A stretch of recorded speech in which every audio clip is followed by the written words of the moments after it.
Boa noite.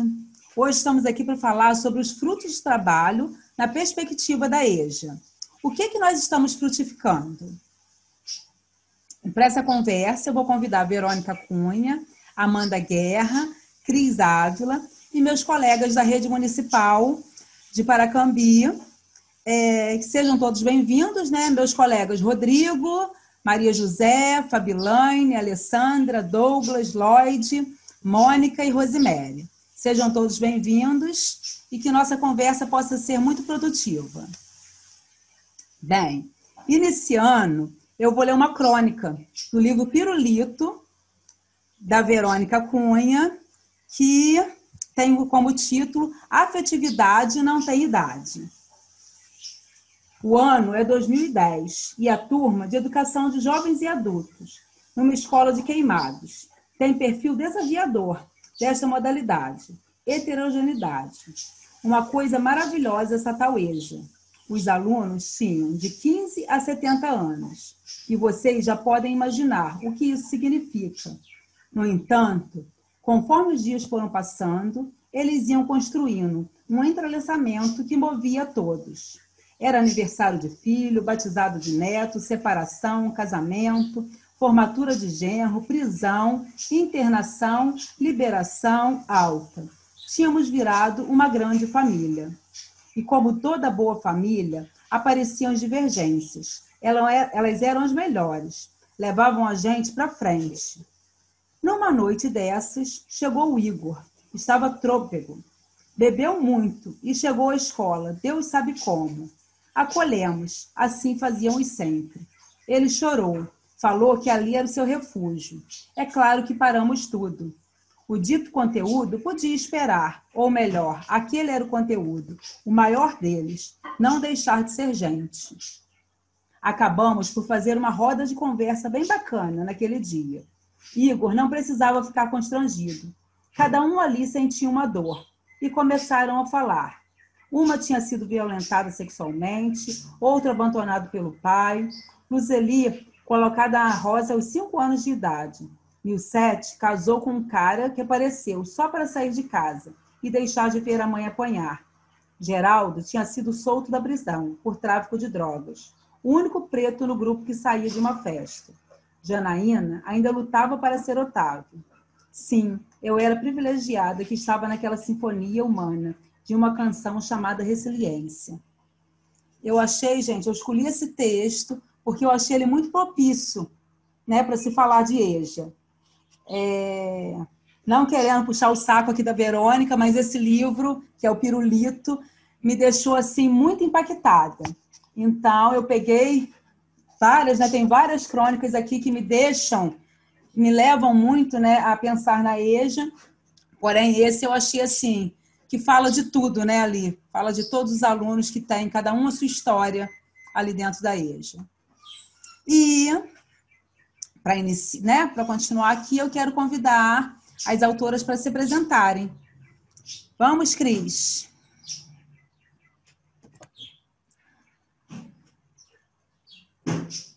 Boa noite. Então, sou Cris Ávila, escritora, e sou funcionária pública. Eu vou trazer para vocês aqui um texto sobre essa representação do sujeito. Chama-se sujeito. Eu não sou capitalista. Eu não sou analfabetismo. Eu não sei o que é esse tal de analfabeto. Eu sou Beto. Tenho nome, sobrenome. Eu sou o Roberto. Da Silva, da Silva. Temos Marias, Firminas, mães pobres e grão-finas. Só temos um tempo para colocar na mesa o alimento. Foi aí que me atrasei, porque tinha que trazer o sustento. Hoje tenho que pagar, sem saber o quê. Mas será que eu terei que pedir ter o meu direito, Senhor perfeito. Eu ainda sou o sujeito. Não sou um sujeito, sou o sujeito. Recebo o rótulo de excluído, eu não sou bandido. Esse texto eu criei numa representação do contexto, né, que é o sujeito que pertence, né, a esse mundo. Também da EJA. E eu tinha da minha história, né? Onde eu morava, e minha mãe ainda mora lá. Eu estudava numa escola que atendia a comunidade. Então, uma menina, né? A minha mãe, ela tinha 4 filhos e nós estudávamos na mesma escola.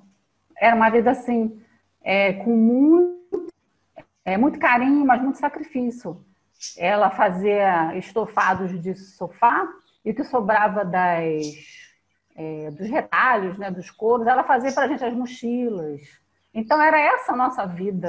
No colégio, eu também vendia salgadinhos para ajudar no orçamento. A minha mãe, ela foi uma mulher que não teve estudo, mas muito tempo depois, quando estávamos já até fora de casa, ela voltou já, terminou o seu ensino fundamental numa igreja e depois ela foi fazer o ensino médio numa escola que oferecia a EJA. E assim, ela tinha muito orgulho, né? Ela dizia que queria ter um diploma. Ela trazer para a gente assim, muita realidade, né? Realmente o que a Kessia leu, né? Essas dificuldades, né? E ela também tem as suas dificuldades, mas ela encontrava lá nos professores apoio, e ela ia.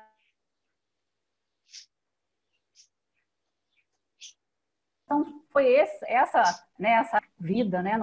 E aí eu fui trabalhar, fui fazer outras coisas. Aí, muito tempo depois, eu fiz pedagogia, 2 pós na área da educação, e eu passei num concurso público e me tornei funcionária pública. Essa escola que eu estudei a vida toda, onde eu ficava nos cantinhos lá, lendo na biblioteca, antiga biblioteca, hoje é sala de leitura, eu consumia, né? Eu adquiria os conhecimentos através dos livros que eu tinha na escola, porque a gente não podia comprar, era muito difícil. E eu tinha sempre um sonho, né? Algum momento eu vou me tornar escritora, porque através dos dos incentivos, dos recortes, possuo 2 livros, Temperos Poéticos e Você é Poema. Então foi assim, uma vida difícil, mas a gente voltou essa experiência para todos, para a gente dialogar com esses alunos, com essas experiências. E obrigada por todos me ouvirem. Vamos, Amanda? Olá, primeiro quero agradecer esse convite e é com muita alegria que a gente está aqui nessa noite. Quero saudar essa cidade que, com todas as questões difíceis no momento onde passamos, ousou dar continuidade a um projeto de extrema significância que é uma feira literária. Em especial por essa mesa, essa conversa, essa roda onde estamos aqui, por estar falando com e para a EJA. Isso é difícil, onde a gente encontra no nosso país uma realidade de educação de jovens e adultos que é da invisibilidade, tanto dos seus sujeitos como das políticas públicas. Então, quando a gente encontra uma cidade que tem certeza da importância do direito à leitura literária para todos e que isso inclua a educação de jovens e adultos, é uma alegria poder fazer parte. Então, é com muita gratidão que eu estou aqui hoje com essas pessoas queridas, podendo dialogar um pouco com vocês. Eu sou Amanda Guerra, eu não sou autora de livros literários, eu sou uma apaixonada por literatura, eu sou uma pesquisadora, estudiosa da EJA, trabalhei na EJA há muito tempo, continuo trabalhando na EJA na formação de professores, E de um tempo para cá, essa paixão pela literatura se transformou na certeza de que a leitura literária não pode ser negligenciada na educação de jovens e adultos. Muitas das vezes a gente garante esse direito na escola para as crianças e para os adolescentes, mas deixa de lado os adultos por entender que talvez o gosto pela leitura, ou como muitas pessoas gostam de dizer, o hábito da leitura é algo que se constrói na infância, que não tem mais espaço na vida adulta. No entanto, eu, particularmente, não entendo a leitura nem como hábito, nem só como gosto, mas como uma necessidade, um direito. E se é uma necessidade, um direito, ele não é um direito para alguns, ele é um direito para todos. E aí os sujeitos da EJA estão, obviamente, incluídos nesse direito, né? E nessa necessidade, nesse desejo.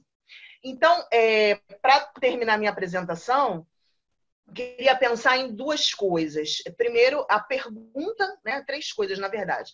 Que frutos, o que nós estamos frutificando? E algumas possibilidades de resposta já estão na própria fala de Kessia, quando ela traz o texto fantástico da Verônica e diz não deixar de ser gente. E, na minha opinião, completa muito bem com o texto da Cris.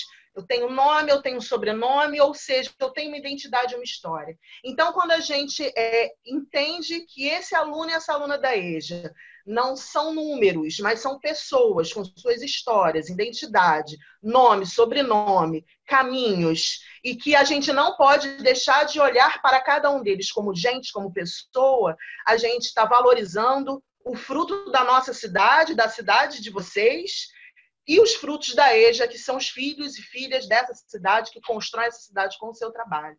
Então, eu me sinto lisonjeada. Para terminar a apresentação, eu peço licença para ler um trecho de um texto da autora Adriana Ortega, presente nesse livro chamado 7 Anos.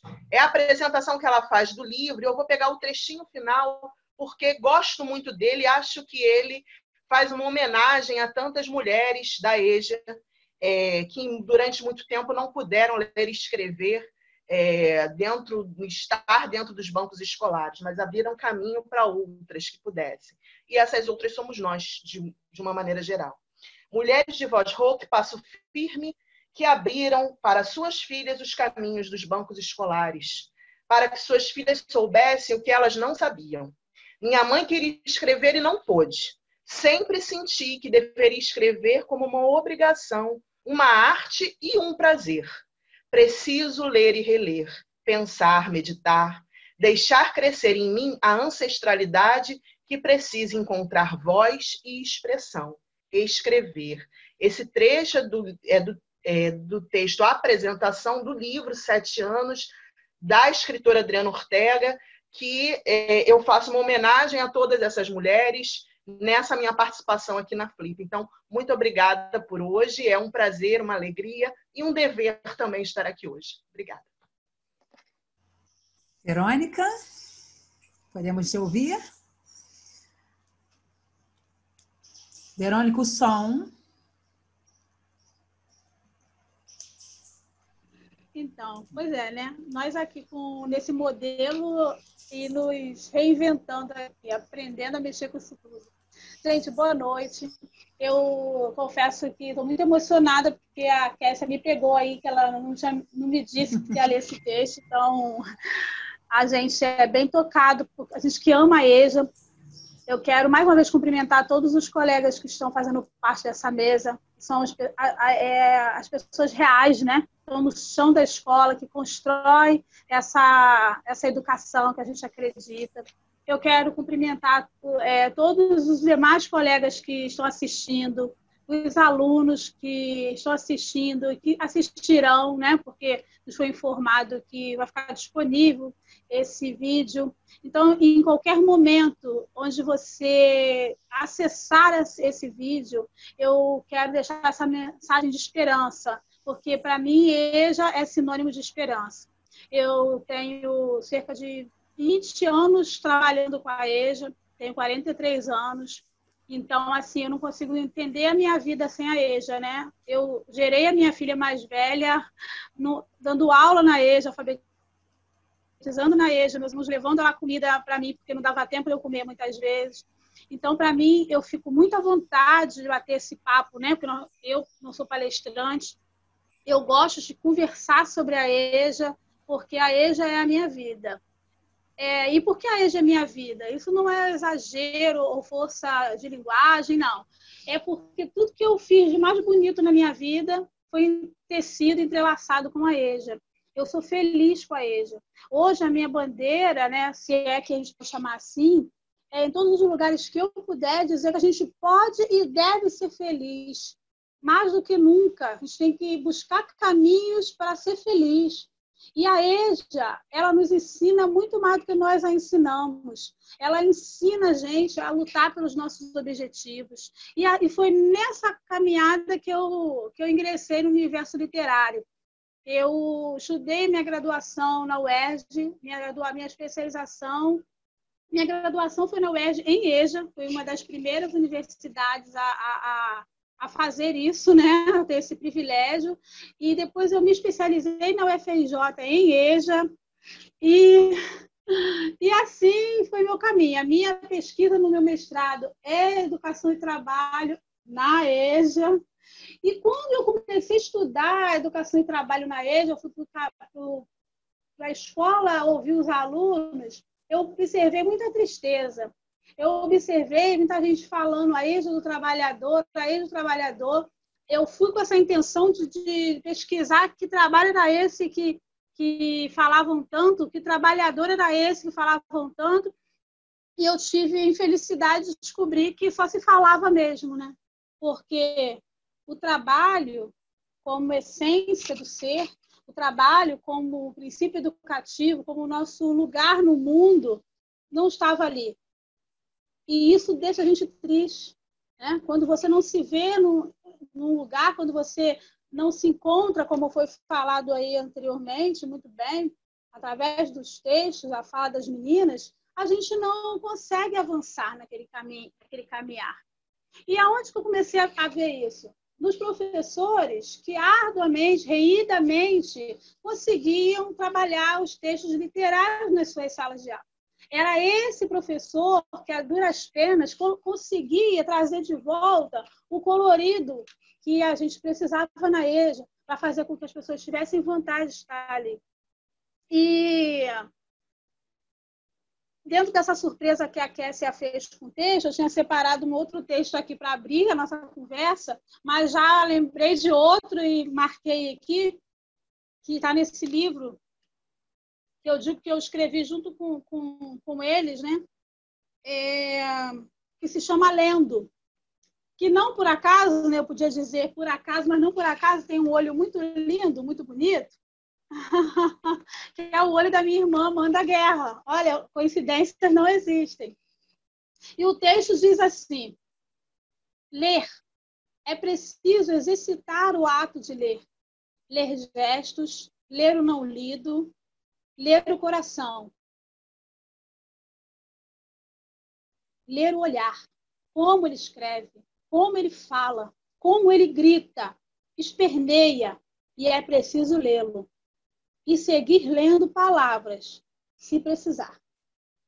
Então, esse é o nosso desafio com a EJA. Esse é o meu desafio nesse meu livro aqui de poesias, Coração em Palavras, que eu falo que eu escrevo junto com eles.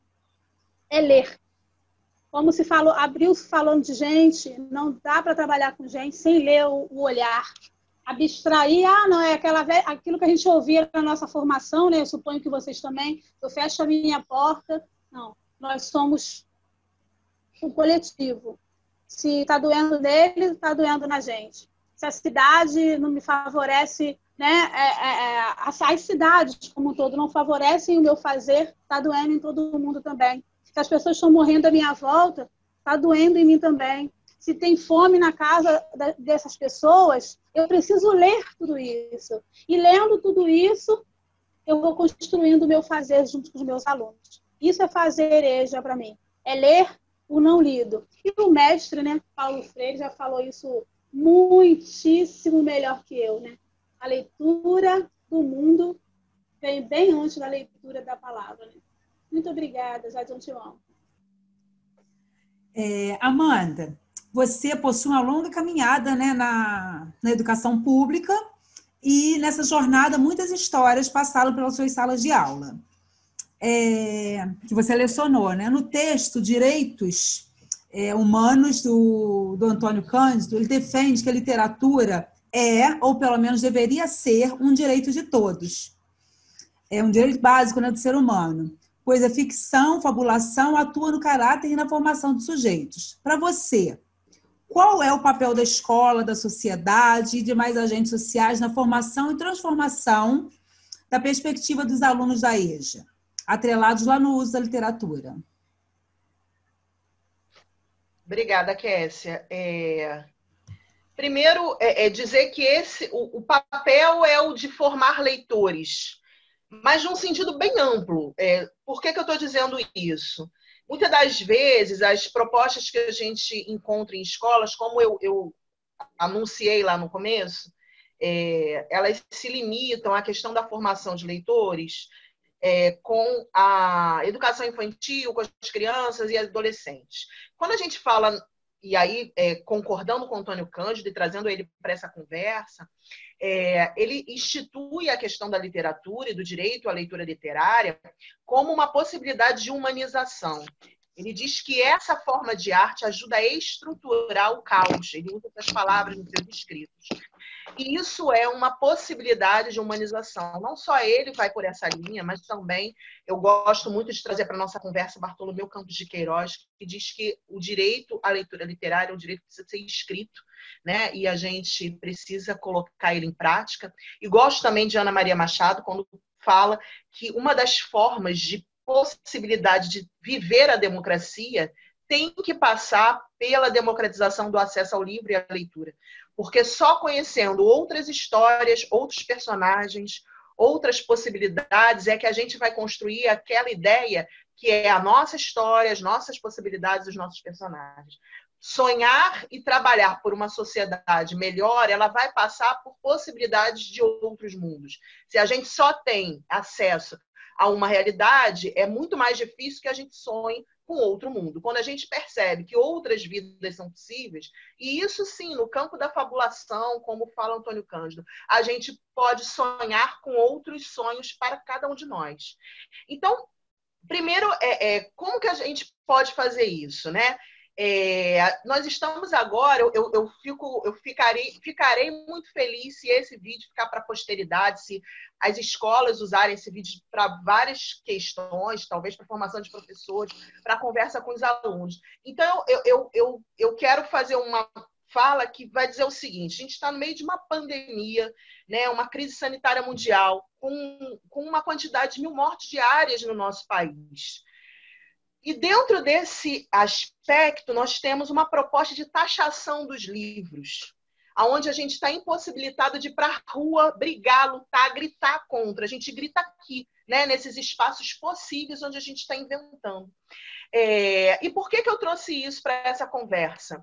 Por alguns motivos. Primeiro que a proposta ela vem com o argumento de que livro é coisa de rico. E por ser coisa de rico, ele precisa ser taxado.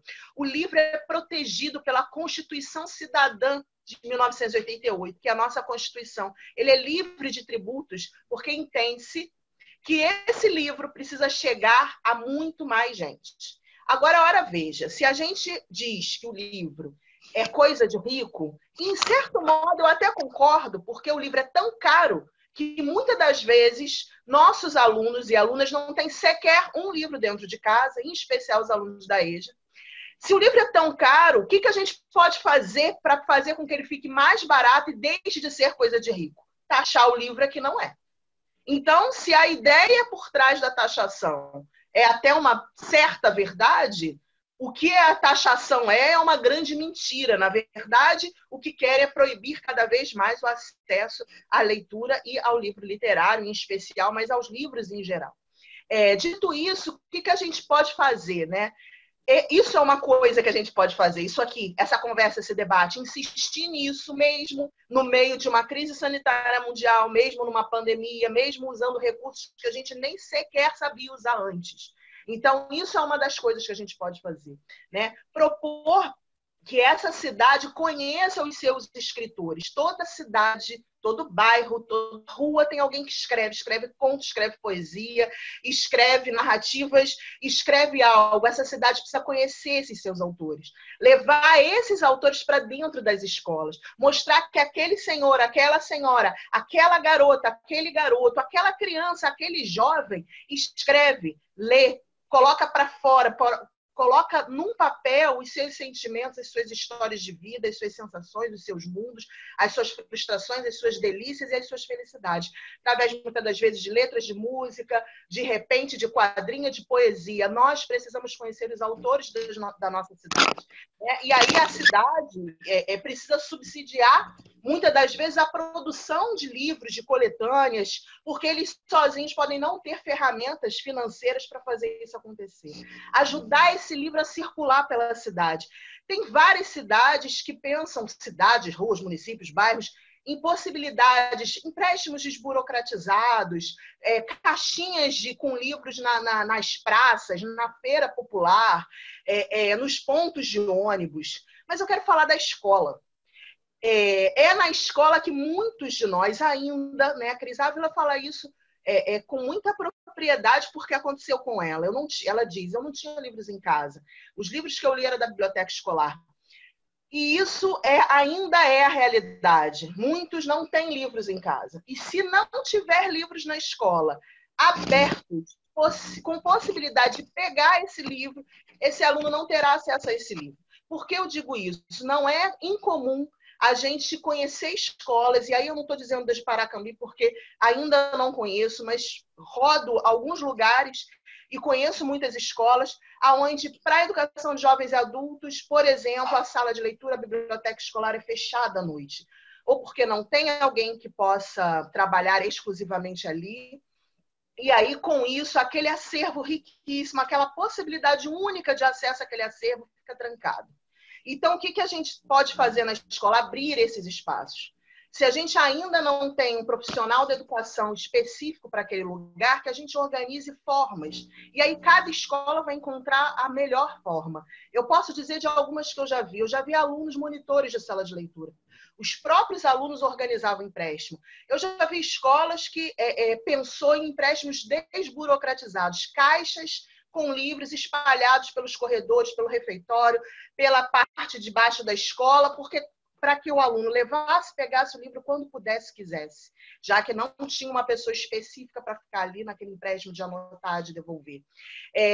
Então, cada escola pode pensar numa forma. O que não pode pensar é que esse livro vai ficar guardado dentro de um espaço trancado, impedido o seu acesso ou dificultado. Às vezes não é nem impedido, mas você precisa chegar mais cedo, precisa pegar a chave com alguém, precisa abrir, precisa fazer isso, precisa fazer aquilo. É tão difícil que às vezes não dá. Então, a gente precisa criar formas de que seja mais fácil. Além de eventos que a gente pode fazer na escola, convidar esses autores. A gente pode fazer slam, a gente pode fazer sarau, chá literário, a gente pode fazer roda de conversas. E o mais fácil, que é ler todos os dias um texto literário com os nossos alunos, que é a atividade que a gente chama de leitura compartilhada. É a mais simples de fazer, a que requer menos esforço, muita vontade e que traz para a gente questões maravilhosas para a gente pensar e a educação como um todo, e aí na EJA em especial.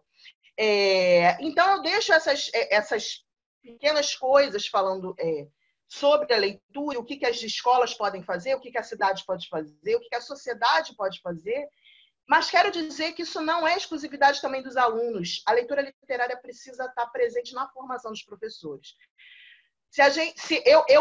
Como eu falei no início, eu não gosto de pensar a literatura como hábito. Para mim, ela é desejo, vontade, necessidade e direito. Só que a gente só leva para o outro esse desejo, essa necessidade, essa vontade, e ajuda a exercer esse direito, se também, para mim, é um desejo, uma necessidade, uma vontade, um direito. Então, muitos de nós, pela loucura das nossas carga horária de trabalho, muitas das vezes emendada uma na outra até o horário da EJA, né? Muitas das vezes entrelaçada, no caso das mulheres, com suas tarefas, né, que não nos tiram das costas, tarefas de casa, tarefas da nossa família. a gente deixa esse desejo, essa necessidade, essa vontade da leitura literária para um outro momento, para as férias, para o final de semana.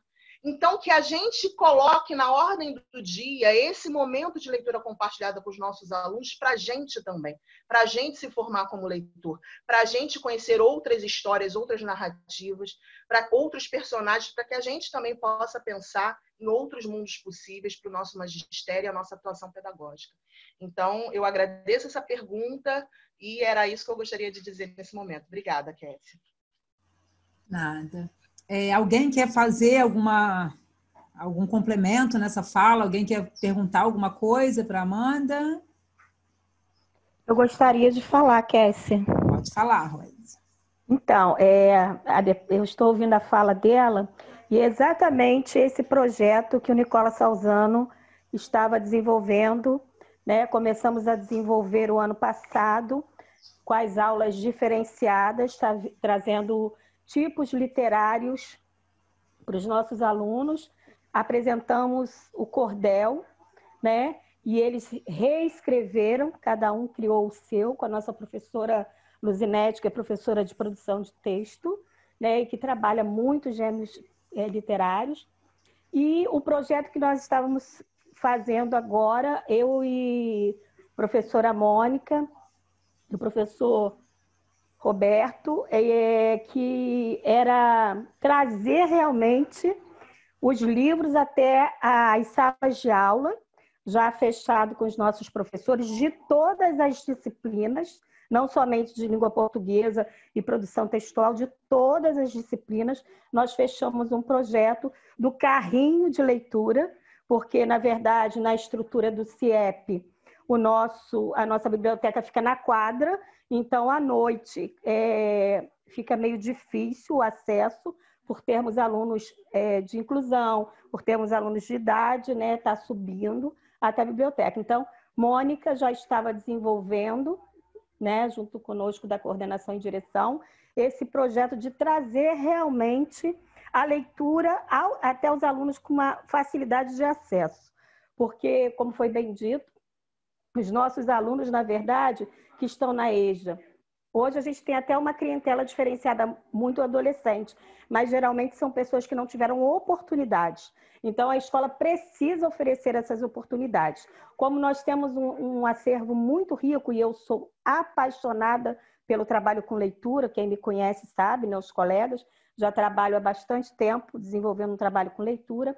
Então, quando também estava no trabalho com sala de leitura, também desenvolvemos um trabalho com os nossos alunos da EJA, trazendo também a leitura mais próxima para eles e desenvolvendo neles uma vontade de exercer o hábito da leitura, porque eles não tiveram oportunidade quando mais jovem, por questão financeira, por questão de trabalho, né? Isso aconteceu até mesmo comigo, né? Que já tenho uma idade chegando aí já lá nos entas, e então quando a gente pôde pegar, manusear, quando a gente podia, assim, às vezes uma revista em quadrinho, que as pessoas jogavam fora, um livro, era uma festa, né? Então, aqui em Paracambi, no Nicola Salzano, a gente já estava desenvolvendo um trabalho com a EJA desde o ano passado, né? Desenvolvendo, inclusive até com os nossos alunos de inclusão, esse gosto pela leitura. Então, quando ela começou a falar, aquilo veio à minha mente, assim, eu sou apaixonada, né? Então, veio uma sensação, eu falei, eu preciso falar, na verdade, porque é o que eu acredito também, né? É o que eu acredito não somente para os nossos alunos da EJA, mas principalmente para os nossos alunos da EJA que não tiveram oportunidade. Agradeço a oportunidade. Mais alguém quer falar alguma coisa? Não? Douglas, seu som. Abrir. Boa noite.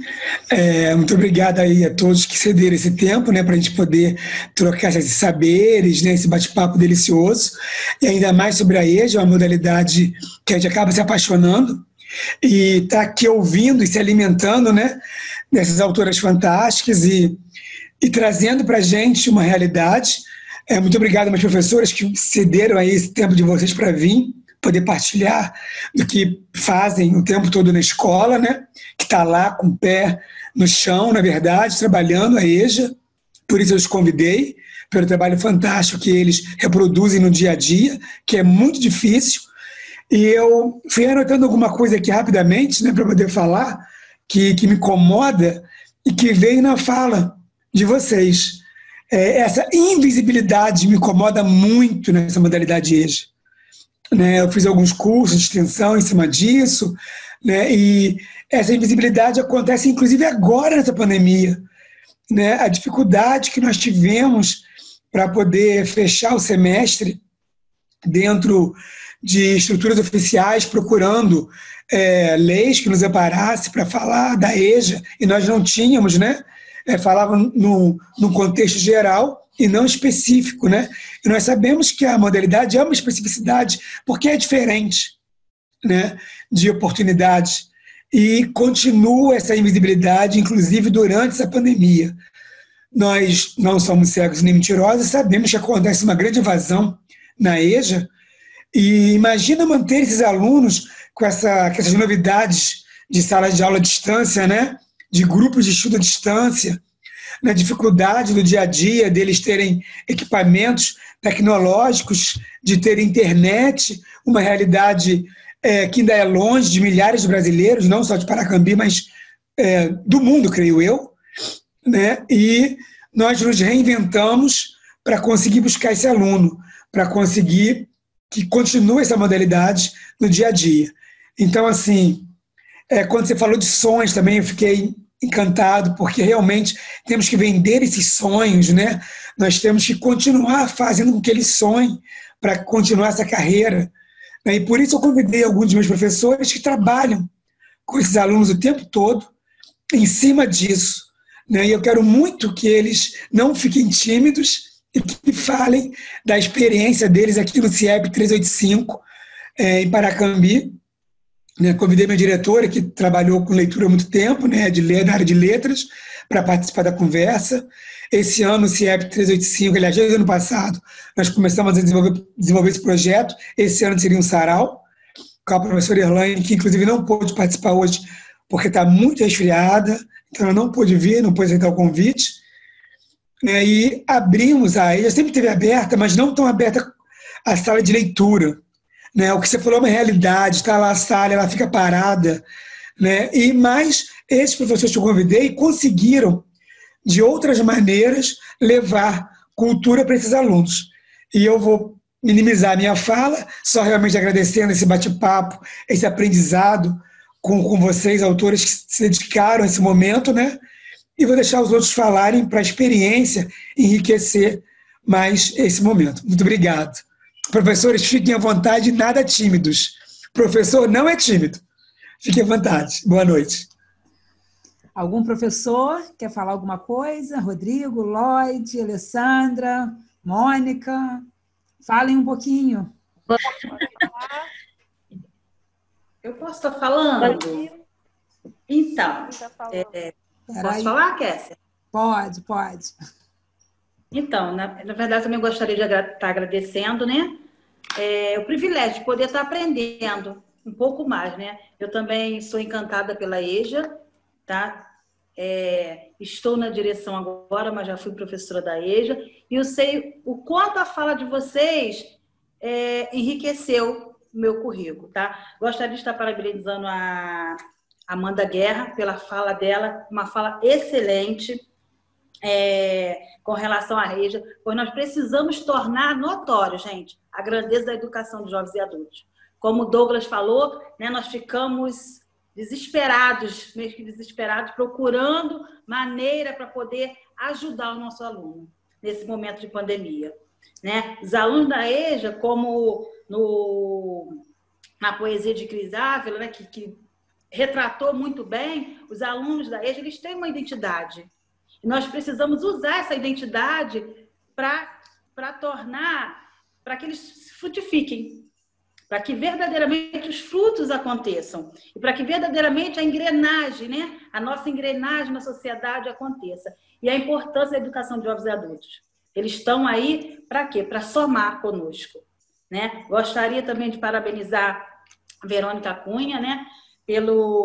Por aproximar, na verdade, os textos dela aproximam os alunos da realidade da EJA, né? E torna o nosso trabalho mais fácil, né? Porque os alunos da EJA têm essa periculosidade.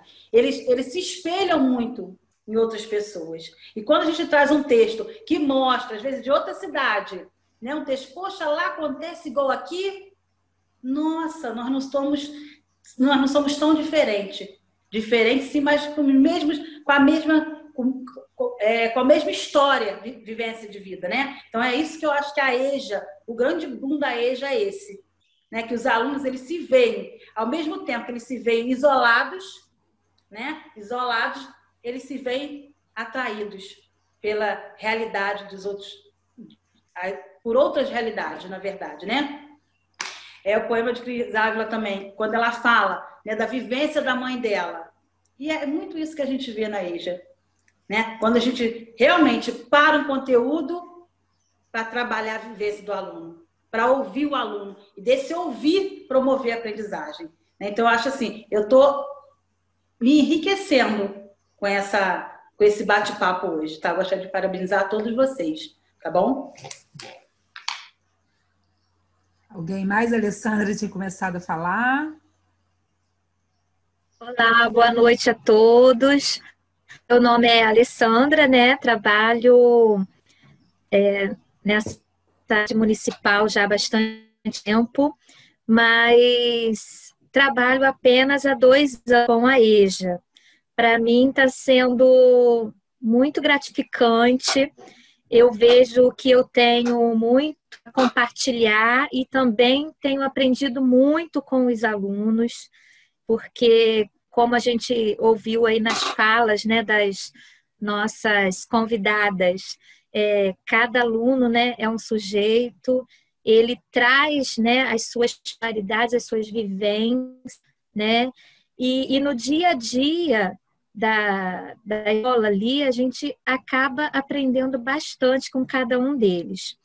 E eu, particularmente, trabalho com a língua espanhola, no CIEP 385, e sempre que possível trabalho compartilhando com a professora Lloyd, né?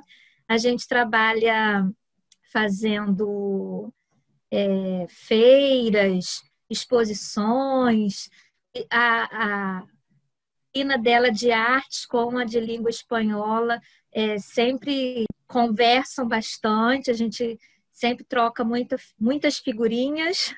E assim, na língua espanhola, né, que às vezes a gente não tem tanto acervo, né, dentro da nossa biblioteca, mas eu consigo, através de um documentário, de músicas, leituras de poesia, como a professora Amanda Guerra, né, acabou de falar, que a gente também pode trazer à sala de aula essa leitura, né, voluntária. Então, eu acredito que a língua espanhola, ela está sendo, né, trabalhada e os alunos gostam bastante.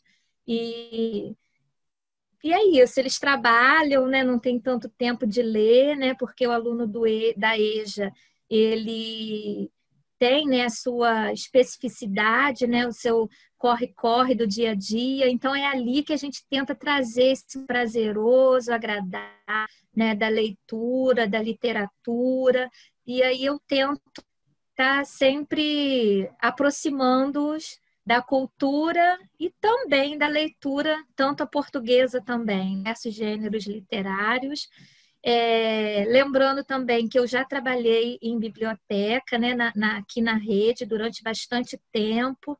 Já trabalhei no quiosque da leitura, né, quando tinha na praça. A nossa cidade ela oferece, sim, né, a biblioteca em todas as escolas, acredito eu que em todas possui ainda, né? Então, eu trabalho numa outra escola chamada Municipal Boa Esperança, trabalhei bastante tempo lá, só que o público era diferente, era o fundamental regular, né? Não era o EJA. E essa experiência está sendo muito boa para mim, né? Durante esses 2 anos, eu aprendi muito o que tenho a aprender e também a ensinar, tá bom? Obrigada, convidadas, e é isso. Alguém mais quer falar? Eu gostaria de falar. Aqui é a Lloyd. Pode falar, Posso Lloyd. falar? Pode. Estão me escutando? Tá dando para ouvir? Uhum. Trabalho arte, né, na EJA já há 3 anos, indo para 4 anos. A EJA foi um presente para mim, né? Trabalho já no CIEP 385, há 2 anos no CIEP, né? Fiquei 1 ano inteiro como antiga escola, né? Uma 13ª que veio a virar o CIEP 385. Eu trabalho arte e há 1 ano e meio, nós recebemos o projeto da sala de arte, que ela é para todo o público da rede, né? E toda a modalidade, desde a regular à EJA. E foi um desafio, né? Junto com a direção e com a coordenação, o apoio do Douglas, assim, da direção foi extremo. E essa sala ela foi montada com a proposta de fazer o aluno ter um pensamento e uma expressividade em todas as áreas, seja na música, na pintura, no teatro, principalmente na produção. Mas o nosso maior desafio, à época, era pegar o público da EJA, né?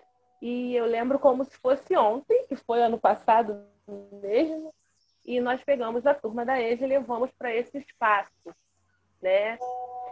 Apreensões à parte, foi muito bom, né? Nós temos um retorno muito grande da EJA. Nesse período de pandemia, eles me surpreenderam, né, com as suas produções. Eles sempre retornavam com as atividades, tanto escritas quanto práticas, né? Um interesse, tiravam dúvidas. Mas antes de entrar a pandemia, nós estávamos nos planejando para o projeto dos 21 dias contra o racismo, e que nós fizemos foi o último dia de aula.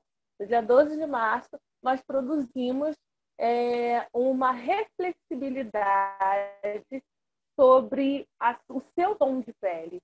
E aí eu tive várias produções, eu estou aqui com algumas, eu falei para o Douglas que eu ia mostrar, são os alunos da EJA que fizeram em cima dessa... Lloyd, o seu vídeo não está aparecendo.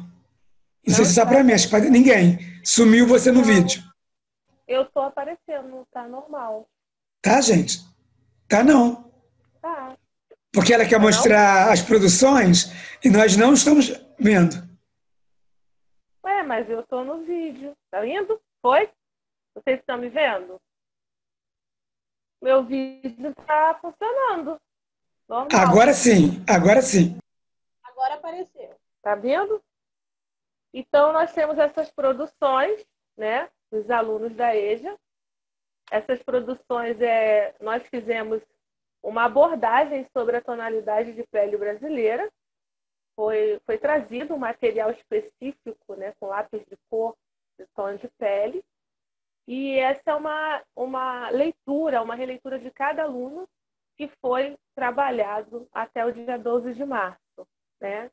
Era o projeto dos 21 dias e a EJA ela é muito efetiva nesse projeto.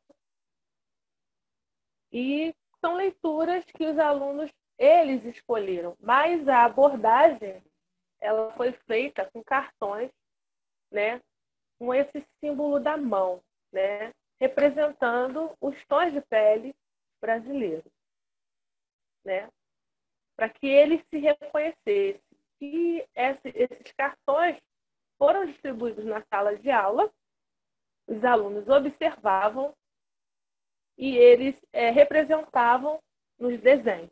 Então, assim, a abordagem com a EJA, eles estão sempre prontos a ajudar em projetos que nós fazemos à noite. Teve vários, durante esses 3 anos, eles estão sempre prontos, né? A arte, como ela intercala com todas as disciplinas, desde português, espanhol, matemática, ciências, a gente está sempre envolvido nesse trabalho. eles são avaliados por atividades, mas também eles recebem atividade escrita, né? Eles recebem conteúdo e eles desenvolvem essa prática na sala de aula. Em cima desse outro trabalho, foi feito até na terça-feira, né, da semana antes da pandemia, esse trabalho também de reconhecimento de tonalidade, de variação de pele, que era essa questão para sensibilizar o aluno, para ele entender a questão da raça, que nós trabalhamos muito no município. Então, como a arte é uma linguagem, esse aluno da EJA, ele corresponde bem. Como? Ele faz as suas leituras e ele mesmo faz as suas narrativas durante a prática. É um ponto de encontro de conversa. Tem muita essa troca da realidade de vida deles. Eles conversam como eles chegaram até ali. A conquista da escrita, a conquista da leitura, isso é muito comum nas aulas de arte. A realidade social que eles vivem, o trabalho que eles fazem, os desafios diários. Então, o que eu vejo, eu também sou formada em letras, e isso me sensibiliza muito em relação à arte influenciar. Ele fica mais solto. Quando eu falo em histórias em quadrinhos, eles compartilham. E, por um acaso, a sala de leitura, ela funciona 1 ou 2 vezes por semana e ela fica do lado dessa sala de arte. E eu vejo os alunos que entram na sala de leitura e vão para a sala de arte para a aula, né? Durante a produção artística desse aluno, ele compartilha. Eles falam da música que eu coloco, porque nós temos uma abordagem, colocamos música para debatermos música. Ele fala, ele tem uma liberdade maior quando ele está. Essa troca, como a Alessandra ela disse, né, a Erlane, se estivesse aqui, seria também muito valioso, é muito forte. Ele mesmo dá a sua narrativa, ele demonstra seus medos, suas frustrações, suas dificuldades. E aquela aula que aparentemente ela é muito simples porque é uma produção inteira, mas eu estou aqui e isso me fez bem pra caramba. Então, assim, quando a gente fala de leituras do mundo, a arte, ela mexe com essa linguagem. É intensa. Quando eu ouvi a Verônica Cunha falando, muito me inspirou. A Cris Ávila também. Eu me vi nessa história.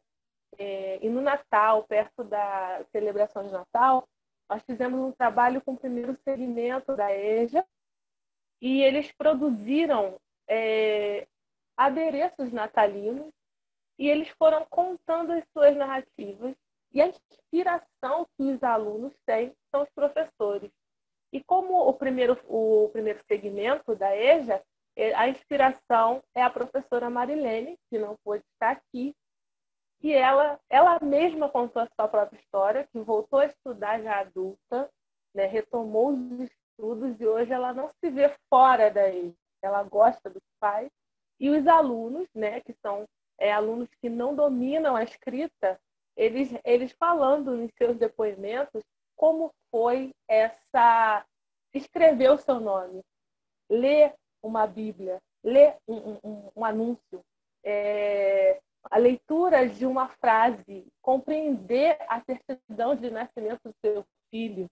Então, é emocionante. Compreender o sentido do Natal, né? E aí eles foram falando e foi um momento muito emocionante, essas narrativas. Eu até fiz uma gravação e eles ficaram soltos. A realidade de vida, como é que a mãe ajudou os filhos. Nós temos uma mãe que estuda com os filhos, né? Que são alunos muito inteligentes. Então, assim, a EJA ela te ensina, como disse a Verônica Cunha, né? E a Amanda Guerra, as autoras assim são inspirações, quando eu pude conhecer o trabalho de vocês. Então, a EJA ela traz isso. Eu sou uma professora que trabalho no regular e todo mundo já sabe que eu fico até a noite, né? Então, a realidade que a Amanda Guerra disse é verdade. E eles conseguem se colocar com mais intensidade para compartilhar o seu conhecimento. Então, o que eu queria dizer, a minha ideia regular, assim como a a Alessandra diz, né, a Rose, a professora Rose também, que a gente trabalhou um tempo, é uma ideia, é um andamento também apaixonante, mas a EJA ela tem uma história, um contexto, e que se surpreende a cada dia, né? Foi o desafio que nós tocamos para a direção, e eu lembro que quando eles começaram a produzir a pintura, quadros, projetos, qual é o projeto, professora? O que nós temos que fazer? Por que isso? Por que aquilo? Eles fazem questionamento. E que a gente tira projetos excelentes da EJA. É uma modalidade que ela precisa ser mais investida, ter um olhar diferenciado, né? Ter uma leitura como o Paulo Freire fez. Ele lê o mundo. Não é porque ele não escreve ainda que ele não escreve a sua própria história. Né? São narrativas maravilhosas, e o esforço e a vontade de estar ali, né? Então, assim, a EJA é a minha paixão. Não tenho como não dizer que a EJA ela é impactante, né? Eu amo a EJA. Eu não me vejo hoje sem a EJA. Né? Eu tenho um amor muito grande. O retorno é muito bom disso aí, né? Então, trabalhar a arte junto, atrelado a todas as áreas de conhecimento, principalmente a sala de leitura, que a gente fica ali brincando com as nossas leituras, é incrível, é maravilhoso. E é isso que eu queria compartilhar com vocês, e é uma honra, e eu queria parabenizar a cada autora. Vocês são inspirações para a gente, né? A gente se vê através de vocês. Muito obrigada. Gente, Rodrigo quer falar? Ah, não, estava dando palmas. Cris, existem estudos que associam os benefícios de ler poesia a uma melhor qualidade de vida. Gerando experiências com emoções intensas, a poesia pode complementar o tratamento de depressão, de ansiedade. E para você, como que a poesia pode ajudar a construir novas perspectivas de vida nos alunos da EJA? Oi, gente. A minha internet tinha caído aqui, agora estou me organizando. Então, eu consegui ouvir você falar aqui o finalzinho. Que bom que eu consegui entrar. Então, a princípio, eu quero também agradecer a oportunidade de estar aqui na Flipa e todas essas pessoas maravilhosas que estão trazendo conteúdos riquíssimos. Eu estou, assim, muito feliz, muito, porque a gente tem que democratizar, né? E o vídeo agora a gente fazendo vai inundar o mundo, né? Eu espero que ele alcance vários horizontes. Então, vou pegar aqui o gancho com a poesia que eu li anteriormente sobre o sujeito, para falar sobre esse sujeito. Ele é anônimo, mas ele tem uma fala no poema, onde ele quer se expressar, ele quer dizer o quem ele é. Aí a gente traz que a poesia ela é uma arte. Arte, ó, na música. Você encontra arte no teatro, encontra arte em todos os lugares. É uma força que vem quando a pessoa consegue colocar através da sensibilidade tudo que tem dentro de si. Eu não quero dizer a sensibilidade numa forma assim pejorativa, mas dizer que é aquela força que a pessoa tem no seu interior. Então, eu vou falar mais dessa poesia escrita, de todas essas artes, como eu já falei, do teatro, porque é a beleza que encanta, que faz com que a gente, muito bem, a nossa outra escritora também pode falar sobre isso, né? Que a gente encontra nos outros atrativos, né? Nas outras, num pedaço de papel, numa cena, possibilidade de escrever. Então, eu possuo esses 2 livros que eu passei para vocês, e estou fazendo um projeto chamado Dando Vozes, onde as pessoas dão voz ao poema, se identificam e falam muito comigo assim: Cris, eu me identifiquei demais com o seu trabalho, porque eu escrever, colocar para fora, mas se eu hoje ainda não consigo, ou em seu trabalho eu estou conseguindo. Então, enfim, eu tenho uma interação muito grande. E existe um outro projeto que a gente também está trabalhando, que é um projeto Poesia um Presente. E algumas pessoas estão dando uns depoimentos muito bons. Tem dois que eu gostaria de relatar aqui, para mim como resposta. Um senhor falou para mim que ele, ao ver o vídeo, que ele agora está se interessando mais e gostaria de saber como é essa parte de escrever poemas, textos, e a gente conversou um pouco. Uma outra pessoa foi um rapaz que ele tem idade similar aos alunos da EJA, ele está, se eu não me engano, no 6º ano do ensino fundamental, há uma certa dificuldade para esse avanço, e ele colocou um poema dele lá, um trecho de um poema dele lá nesse meu canal, no canal do YouTube. E eu, quando li, eu fiquei muito assim, animada. Ele, assim, um pouco tímido, né? Ele ficou, talvez seja até por conta da baixa autoestima. E ele colocou esse poema, eu falei assim, poxa, faz mais poemas. Ele me trouxe 3 textos belíssimos, onde ele está colocando para fora aquilo que ele tem. Exatamente essa expressão, onde as meninas trouxeram, os rapazes aí também trouxeram. Coloca para fora. E a gente encontra essas possibilidades dentro da própria poesia. O importante é que a gente possa estimular, né? E assim, a poesia hoje, por exemplo, para mim, não é para ganhar dinheiro, né? E a escola que eu estou trabalhando, que é onde eu estudei minha vida toda, os alunos chegam para mim até belisca, porque é aquela aproximação, nossa, existe um autor aqui dentro, é como se fosse uma coisa distante, sabe? Mas não tinha que ser assim, como a Amanda Guerra trouxe. Hoje a gente tem essa fala de que os livros estão sendo para serem taxados, né? Tem umas diversidades, umas falas aí que querem que pode ser, pode não ser, mas como é que é isso? Então a gente então os alunos falam assim para mim, nossa, existe alguém aqui dentro, né, que colocou, a gente pode escrever, a gente pode fazer. Então a gente vê, então eu vejo que o estudante da EJA ele já tem uma bagagem na sua vida e ela é incrível. A sua vida é uma poesia. E sendo ele estimulado, né, como as professoras trouxeram pelos professores na sala de aula, então a gente precisa pegar outros motivos para escrever.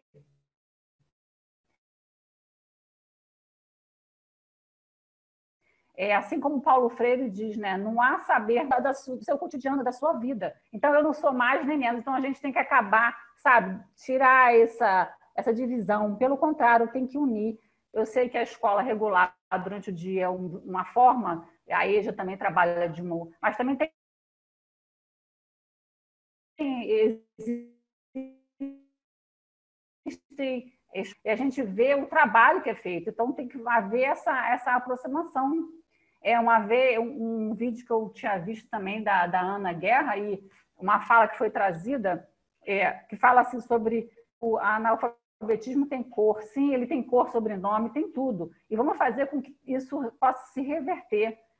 Não tem que fazer com que a pessoa se veja como um pertencimento, não saindo disso, não fora disso. Outra fala também dos vídeos que a gente sempre está assistindo, né? Live, muito bom, a tecnologia está nos aproximando, onde a professora Jaqueline Ventura, ela falou que o avanço da qualidade tem que ter a igualdade junto, tem que andar de mãos dadas. E é exatamente isso, a gente não deve achar que a EJA está isolada, muito pelo contrário, eles têm que ter possibilidade, nós temos que oportunizar, dar essa oportunidade para eles.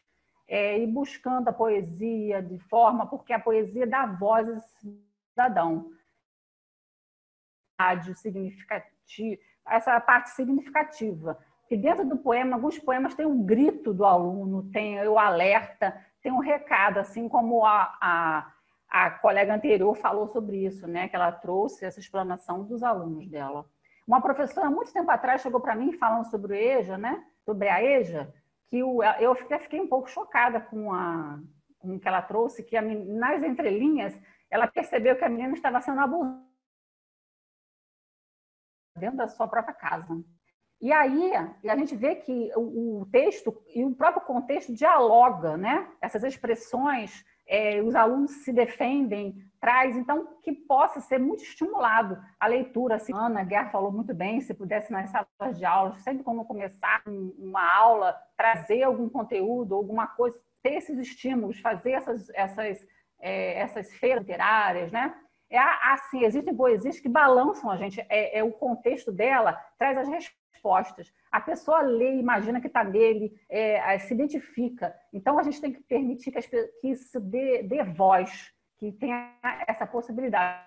Olha, eu vejo muito que a poesia, os textos literários, né, alguns voltaram mais para a poesia, ele traz rima, métrica, estrofe, mas a poesia, ela permite essa expressão, tem que despertar a autonomia, a criatividade, e as pessoas, ela assume um novo papel, uma nova identidade, ela traz como um protesto, chama atenção para essas questões. A gente vê no professor que ele também estimulando essa evolução no aluno, ele percebe a própria oralidade. Tem alunos que às vezes ficam muito introspectivos e a gente, nesse contexto, né, a gente vê alunos mais velhos. Eu trabalho dia e tínhamos a alfabetização e um trabalho de... Não lembro o nome dele, acho que era André, num projeto mais educação. O aluno estava numa idade que ele poderia até ser indicado, por exemplo, para o EJA. E ele participava de umas oficinas. Então, nessa educadora comunitária, eu ainda não era funcionária da escola. E esse aluno, ele teve uma revelação muito grande para a gente. Ele era respondão, ele tinha assim só coisas que colocasse à parte, mas esses professores investiram nele. Depois ele criou quadros incríveis, porque a poesia fala através de um quadro também. Então tem que dialogar. Então essas são as experiências que a gente vai trazendo, entendeu? A gente tem que permitir que exista uma experimentação do mundo através da arte. Então, assim, eu trago aqui essa fala, quando ela ajuda, a arte ajuda as pessoas a se melhorarem, a contemplarem, e a poesia também. Então, ela faz uma catarse, ela ajuda muito quando esse professor está inserido também, e todo mundo de mãos dadas consegue levar adiante.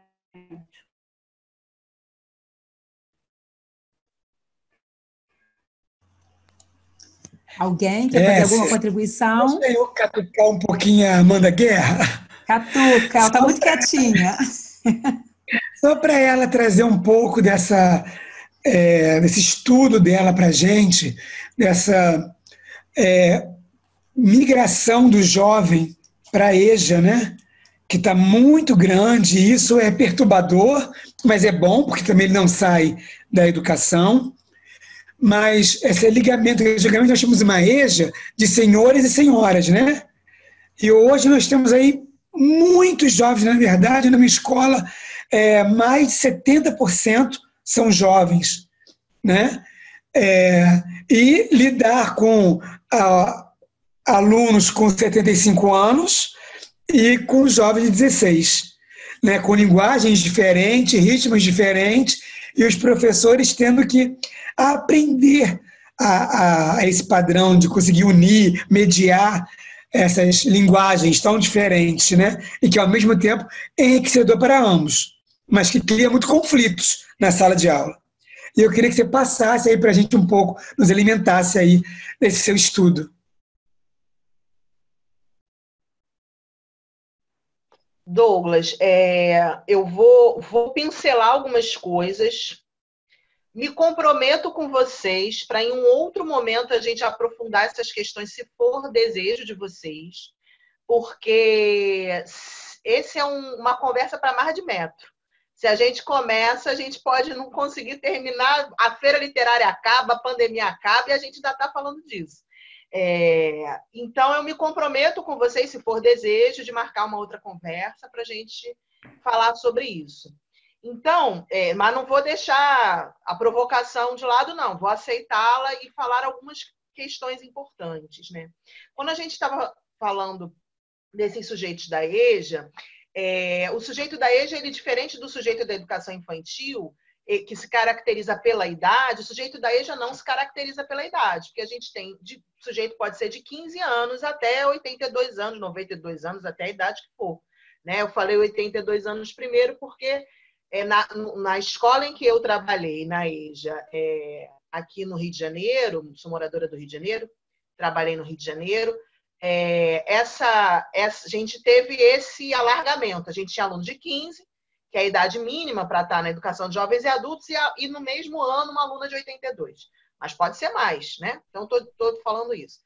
E são gerações diferentes, né? Muitas das vezes a gente escuta, nesse processo de migração de alunos do ensino regular para a EJA, que é tratado na documentação oficial como uma migração perversa, a gente ouve muito o argumento de que esse aluno não se encaixa na escola regular, digamos assim, que a EJA também é regular, mas na escola regular, e aí a gente está falando da escola de crianças e adolescentes, por conta da sua idade. Mas ele se encaixa na escola da EJA com alunos de 80 anos? A idade não deveria ser o argumento para que esse aluno estivesse sendo obrigado a migrar para essa outra modalidade. Então, a EJA é uma modalidade que tem uma idade mínima para se entrar, que é a partir dos 15 anos, não pode ser menos que isso. Mas não tem uma idade máxima. Mas a caracterização desses sujeitos não é a idade. A caracterização desses sujeitos é que todos eles, são pessoas que tiveram, na sua história, na sua trajetória de vida, o direito à educação formal, à educação escolarizada, negado. E aí, entendendo que nem toda educação é educação escolar, né? A gente entende, e a própria documentação que efetiva a EJA como modalidade, que a gente vai encontrar no parecer 11/2000, ele nos ajuda a entender que essa modalidade ela garante os saberes construídos fora do espaço escolar como algo inclusivo para a enturmação dentro da EJA. Então, a gente reconhece que existem esses saberes, mas a gente está falando desses sujeitos que tiveram a educação escolar negada, o direito à educação escolar negada. E isso não é novidade entre os jovens. A EJA, o J de EJA e de jovem. Então, na história da EJA, há muito tempo, jovens que deixam de ter a idade que as nossas legislações vão considerar regulares, eles são colocados no outro lugar, né? Na década de 70, esse outro lugar era o supletivo. Hoje é a EJA. E isso não é de agora. O que a gente vê agora, de forma muito cruel, são centenas, né? Se a gente pensar em Brasil, milhares de jovens que estão na escola, eles não saíram da escola e voltaram, eles não ficaram sem estudar, eles são frutos da nossa escola, alguns desde a educação infantil, serem transferidos para a EJA nesse processo que a documentação vai chamar de migração perversa. E isso, da forma, na quantidade, do jeito que tem sido feito, isso é um fruto desse nosso tempo, e aí a gente, em outro momento, pode discutir por quê. O que eu posso dizer é que a leitura ajuda nessa conversa. E aí não estou dizendo apenas o que estudei, estou dizendo o que eu já vi, o que já fiz e o que eu já vi acontecer, né? Dentro de escolas, né? Onde essa faixa etária é muito alargada, onde a gente pode ter conflitos geracionais, quando a leitura literária, que nos humaniza, como vai falar o Antônio Cândido, que nos aproxima, como vai falando a Maria Machado, essa leitura literária ajuda também a reconhecer que aquele outro, aquele senhor e aquela senhora, muitas das vezes tem muito mais em comum com aquele jovem do que, a princípio, ele podia supor. Então, eu vi, né, e estive presente ajudando a construir eventos de leitura literária dentro das escolas, e quando eu falo evento, gente, eu não estou falando uma coisa enorme, não, embora a gente já tenha feito coisas enormes. Mas eu estou falando daquele miudinho. Por exemplo, esse empréstimo, onde tem uma professora da escola onde eu trabalhei, a professora Débora Lopes, que fazia um empréstimo onde os alunos indicavam o livro. Eles liam o livro e indicavam para os seus colegas de turma. Essa indicação podia ser tanto um livro que ele gostou de ler, como um livro que ele não gostou. E isso aproximou, a gente tinha jovens, muito jovens, idosos, bem idosos, trabalhando juntos para poder formar essa fala em relação a esse livro. o empréstimo desburocratizado, que também envolvia a escola inteira, independente de idade. Então, enfim, o que eu posso dizer nesse processo de urbanização da EJA, que não é fácil, que a gente precisa estudar muito, pensar muito sobre isso e debater muito. O trabalho com a leitura literária pode ajudar, eu vi ajudar, eu fiz parte de momentos onde ajudou, nessa conversa geracional e na nossa própria formação, porque muitas das vezes os conflitos eles vêm das nossas próprias ideias sobre o que é a EJA. Aquela ideia que a EJA é do senhorzinho e da senhorinha, aquela ideia que a EJA, de repente, não é para esse rapaz, e que muitas das vezes nós, professores, acabamos reproduzindo nas nossas escolas. Se você repetir de ano de novo, você vai para a EJA. Se você não fica quieto, não se organizar, não entrar nos eixos, tu vai para a EJA. A EJA acaba sendo um lugar de castigo. E aí, nesse lugar de castigo, não é bom estar, né? A gente tem relatos de alunos que chegam na EJA vestindo todas as camisas que foram dadas para eles ao longo dos anos escolares. É o aluno burro, é o aluno perigoso, é o aluno afrontoso, é porque o tempo inteiro aquilo foi dito para ele. E eu também não nego que muitas das vezes em algum sentido, não todas as camisas. Mas quanto que essa escola não reproduz isso e não faz com que esses alunos vistam essas camisas e não outras, né? Daquele aluno resiliente, daquele aluno que não... A gente fala muito assim, esse jovem não quer nada, mas ele está todo dia. Alguma coisa ele deve querer. Né? Eu costumava dizer assim, nem que ele queira perturbar o meu juízo. Se esse é o objetivo dele, vamos trabalhar com esse objetivo e tentar construir alguma coisa positiva a partir dali. É claro que isso é uma brincadeira, mas assim, eu tenho muita paixão por esse assunto também e me comprometo, se for o desejo, vontade de vocês, voltar em outro momento para a gente conversar. Mas o que quero dizer é que quando a gente olha para esse aluno, o ser capaz de ler e escrever sua própria história, isso ajuda a gente a pensar nessa escola para além dessa idade regulamentar, ou essa idade do nosso imaginário, e para esse jovem, para além dessa expulsão da escola regular, para essa colocação na EJA, muitas das vezes perversa, como a própria documentação diz. Tenho certeza que não respondi, porque esse assunto é longo, mas espero ter contribuído um pouco com essa conversa. Obrigada. Amanda, já está convidada para continuar esse assunto nas próximas semanas. Porque, como você disse, é um assunto que tem muito pano para manga ainda, tem muita coisa ainda para ser dita. Então, você já está convidada, tá? Para a gente fazer se não presencial, uma outra roda de conversa sobre esse assunto e outros assuntos que eu tenho certeza que virão aqui. Agora, eu quero falar com a Verônica. Verônica, as salas de aula sempre foram espaços de diversidade, né? Ideias, concepções, bagagem, e na EJA essa perspectiva se torna, né, ganha outros contornos. Sendo assim, maiores, né, o campo de atuação deles ali. Nós temos na EJA brancos, pretos, indígenas, mães, trabalhadores, nós temos pessoas evangélicas, pessoas kardecistas, como tem em outros lugares também. Porém, na EJA isso se torna mais amplo, né? Porque tem mães ali, tem autônomos, tem trabalhadores que chegam tarde e tantas outras definições. E dividindo esse mesmo espaço, né? Eles buscam conhecimento e capaz de abrir novas portas no mundo. Como que a literatura pode ajudar esse ambiente heterogêneo da EJA a ser ainda mais inclusivo? Então, gente, boa noite mais uma vez. Eu estou aqui fazendo as minhas anotações, como alguns já falaram, aprendendo, porque o diálogo é palavra de ordem da educação, especialmente da EJA. Não existe como fazer EJA sem diálogo, sem troca, sem essa cumplicidade que nós estamos aqui. E a EJA, ela passa a ser esse lugar dessa beleza toda, essa caixa, né, presente tão bonito, que o que para alguns pode ser, inclusive até no texto que você leu falava da heterogeneidade, e eu não sei vocês, mas na minha época de formação, isso era colocado como negativo. Eu não sei, né? Eu já falei no início que eu tenho 43 anos, então não sei quem vai conseguir dialogar comigo, mas na minha formação, já tem um tempinho, né? Falava assim, a turma homogênea. Sempre se referia à turma homogênea como uma coisa boa.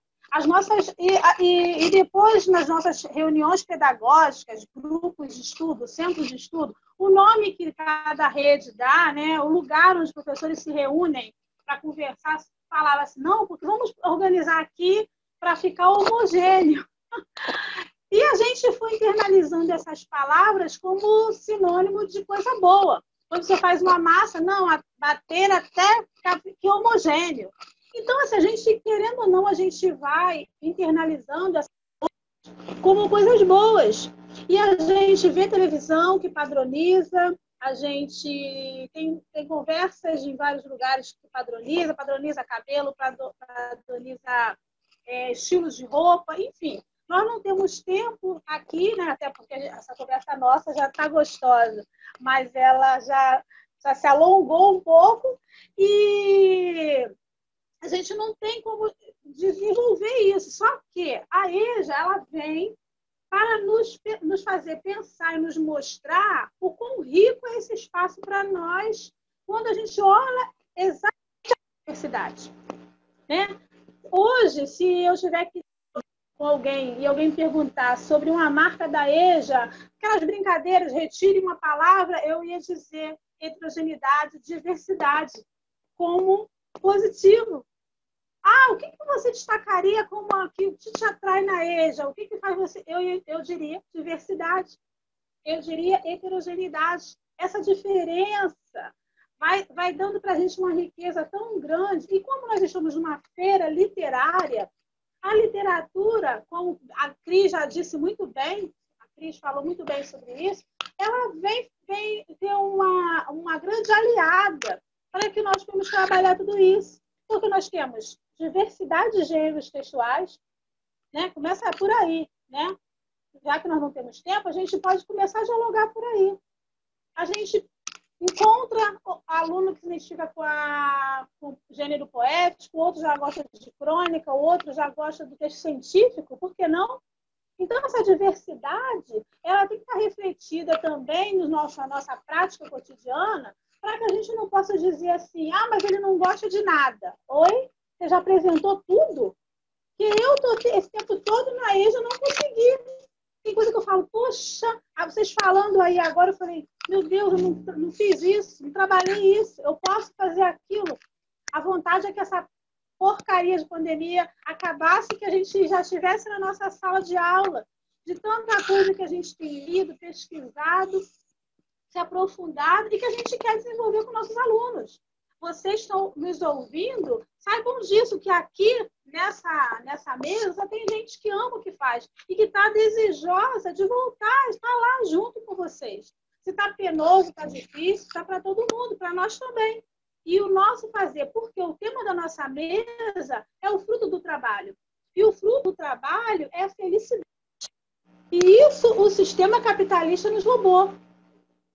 E o que a EJA vem fazer e a literatura, que é o nosso eixo aqui? Resgatar essa nossa essência humana, né? Resgatar esse princípio educativo. Ainda que você não creia na Bíblia como texto sagrado, eu quero citá-la como o material escrito, um dos mais antigos do mundo, e que está lá escrito. Cuide do jardim. Nos primeiros versículos, cuide do jardim. O que é cuidar do jardim? Trabalhar, né? Se fazer útil, não esse trabalho expropriado que a gente vê hoje. Cuidar, se sentir participante. Então, que se entenda que nós estamos falando de trabalho aqui, é você se sentir participante. Eu moro em Queimados, nasci aqui, literalmente, eu nasci em casa com uma parteira, e eu me sinto parte dessa cidade. Participei da Flipa do ano passado, estou muito feliz de estar participando de novo, porque quando fala Baixada, eu quero estar, porque é a minha vida. Romantizar, não saber das nossas faltas de transporte, de trabalho. Não, isso tudo está muito claro, muito, muito nítido nítido para todos nós. Mas o que nós estamos conversando aqui hoje é sobre possibilidade de ser feliz. A Elisa Lucinda, que é uma escritora que eu admiro muito, ela diz que ser feliz é uma ousadia. E ela diz também que as lágrimas podem virar palavras. É mais do que isso, ela diz, ela dá meio que no imperativo. Ela faz um imperativo, que toda dor vire palavra. E quando me foi apresentado esse texto, eu abracei isso como desafio. Porque quando eu comecei a escrever, foi um momento de muita dor, sabe? De ver todo esse descaso do poder público, né, com a nossa educação, e especialmente com a EJA, vendo todas essas mazelas ao meu redor, eu falei, gente, vai te dando um cansaço, uma tristeza tão grande. E aí você para, respira e fala, o que a gente vai fazer? O que a gente pode fazer a partir de tudo isso? Então, foi quando eu comecei a escrever. Comecei a escrever, não. Comecei a pensar em publicar. Porque escrever é uma coisa que eu já faço há algum tempo, a pessoa escreve. E não necessariamente você vai publicar. Eu tenho certeza que vocês estão nos ouvindo nas escolas, das escolas que estão em suas casas, escrevem. Tem poesias, crônicas, receitas. Escreve. E a escrita faz a gente repensar e encontrar com a gente. Eu comecei a desenvolver esse trabalho junto com os meus alunos e eu comecei a perceber que não era só comigo que acontecia isso. Que eles também escreviam e eles se reencontravam escrevendo. Que eles também tinham o que dizer, que eles tinham aquele potencial. E começamos a desenvolver vários projetos com a escrita daqueles alunos. Nós estamos falando em leitura literária, essa leitura literária, esse movimento que vai fazer com que esse aluno coloque o que ele tem de mais de bonito para fora. Se eu tivesse que destacar uma frase de tudo que nós conversamos aqui, hoje eu diria, a literatura, ela mexe com a gente para que a gente possa exalar o que a gente tem de melhor. De melhor dentro da gente. E para que a educação existe se não for para isso? Para que eu preciso de uma educação que vai fazer com que eu coloque para fora o que eu tenho de pior? Porque todos nós temos coisas ruins e coisas boas, né? Desculpa se você ainda não sabia disso, está sendo revelado esse grande mistério hoje. Brincadeira, gente. Mas todos nós temos bons e ruins o tempo inteiro. E todo mundo insiste em dizer que nós só temos coisas ruins. Nós temos sentimentos, temos desejos ruins que são circunstâncias da vida, mas não significa que nós somos ruins.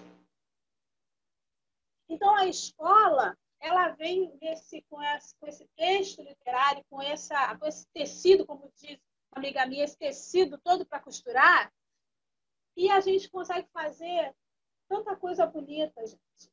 É tão lindo que a gente vê. Eu estou assim, com o meu coração bem apertado, porque eu queria estar lá naquela praça linda. Eu queria passar lá naquela rua que eu esqueci o nome, aquelas árvores lindas para a gente fazer aquelas fotos maravilhosas, aquele caminho que vai lá para a fábrica. Mas só que é o que temos para hoje, é isso daqui. Então, nós estamos sendo felizes desse jeito.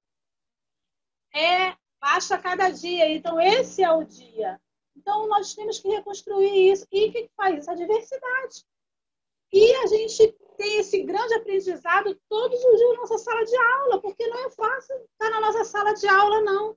Não é fácil desenvolver esse trabalho que nós escolhemos. Mas essa diversidade que todo dia está lá, ela nos traz esse encantamento.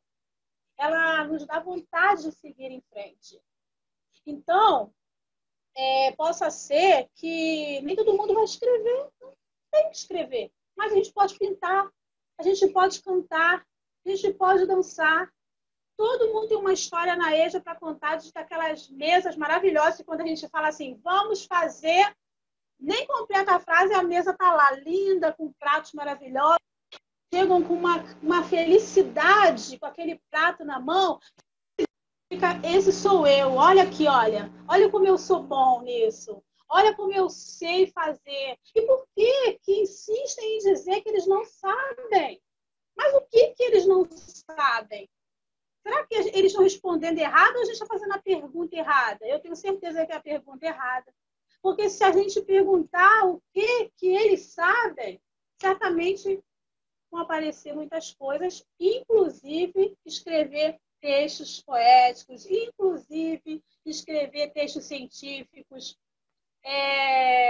Se a gente for buscar a história dos cientistas, falando em ciência, os mais brilhantes foram todos rotulados com dislexia, deficiência mental. Será que se nós hoje fizéssemos melhores perguntas literárias, já que nosso tema é literatura, será que nós não teremos respostas, melhores respostas? Então, fica o desafio para todos nós, né, nessa flipa, por mim, por você, não é isso? Fique em casa, alguma coisa assim, que eu tentei decorar o nome, mas não consegui. Mas eu sei que a proposta é: a flipa está sendo em casa. Por mim, por você, por mim, por você, por nós. A Flipa 2020 não será na rua, será na rede. Opa! Será na rede. E vamos aproveitar aí a palavra rede, um texto que eu tenho, que eu amo, desculpa a modéstia aí, a falsa modéstia, que ele se chama Teia. Vamos pensar nessa rede, vamos fazer aí uma analogia, como teia, como algo que capta.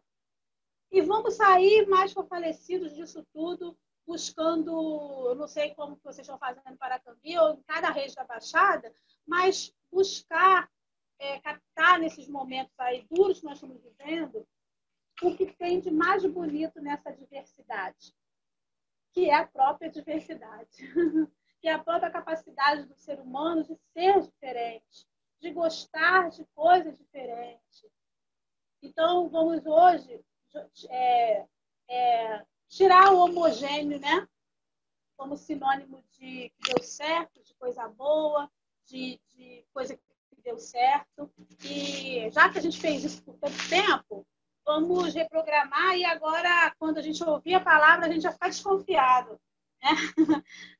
Porque tudo é a gente se programar para tal. Quando a gente ouvir falar em coisa bagunçada, diferente, diversa, misturada, a gente já vai ficar animado. Opa, é isso que eu quero, isso aí que é legal.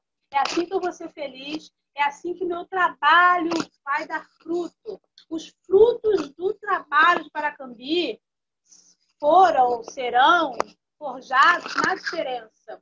Porque se a gente ficar com aquela de que o sucesso é aquele que é a Verônica que editou o livro, não. O sucesso é a Dona Maria, que está fazendo a melhor cocada de Paracambi. O sucesso é o seu Joaquim, que está lá na igreja cantando. Por mais que o outro ache que está desafinado, ele está com um sorriso bem-sucedido. O sucesso é a Cris, que voltou para a escola dela como funcionária pública. Sim, mas o sucesso também é a Dona Virgínia, que passa lá com o carrinho dela de esponja, de pano de chão, de todos os utensílios que a gente fala: ai, que bom que a senhora apareceu, porque eu estava precisando disso. E ela feliz porque está conseguindo fazer algo útil.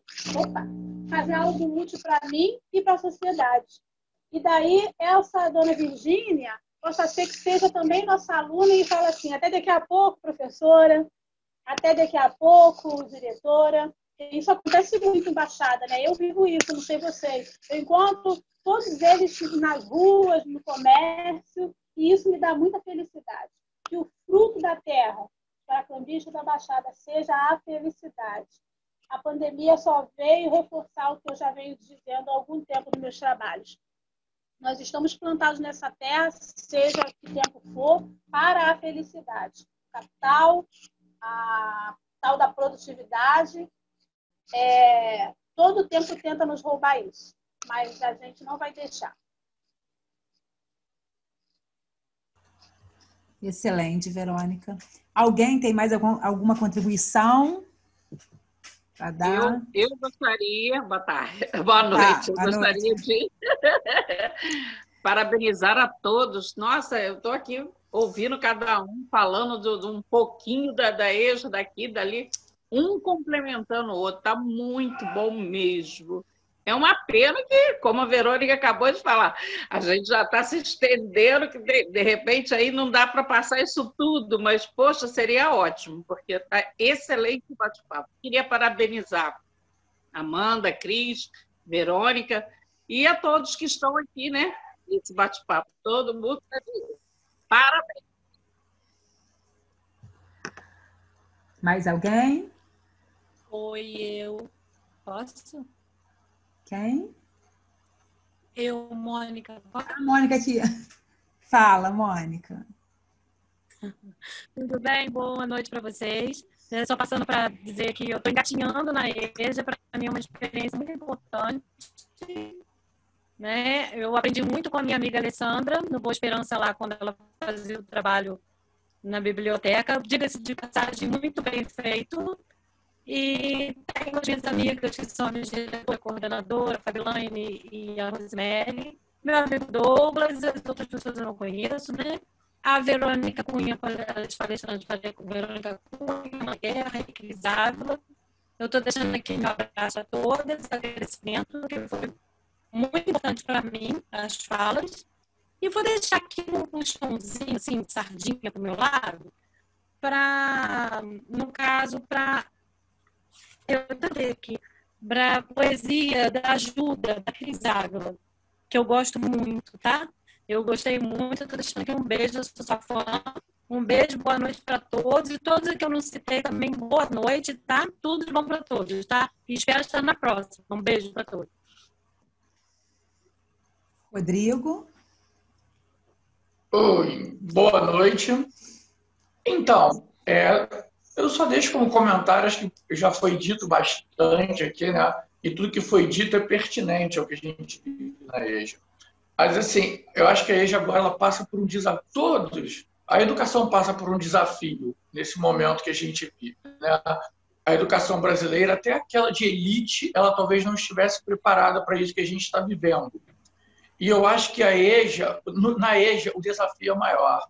Porque quando você lida com a EJA, com esse público tão diferente em termos de idade, né? Como a Amanda citou, que ela chegou a ter alunos de 15 a 82 na mesma turma, ou 16 a 82, a gente vive isso também. O desafio de você transmitir alguma coisa dessa forma remota, à distância, ele se torna ainda maior, né? Quando você tem o regular, eles já são alunos que interagem com tecnologia com mais frequência.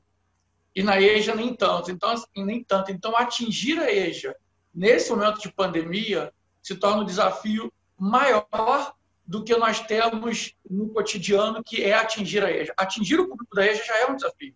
A gente tenta contextualizar, a gente tenta...